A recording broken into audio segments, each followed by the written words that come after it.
આજે આપણે તીખા શક્કરપારા બનાવતા શીખીશું।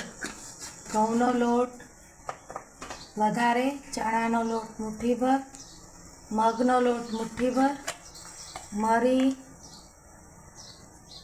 પાવડર, અજમો,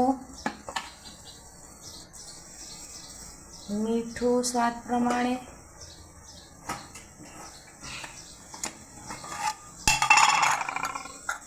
હળદર,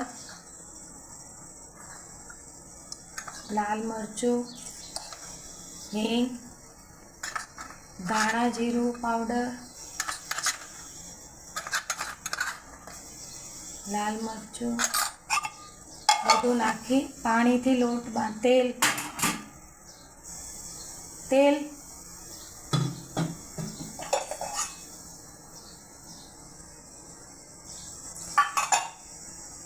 અને પાણીથી લોટ બાંધવાનો।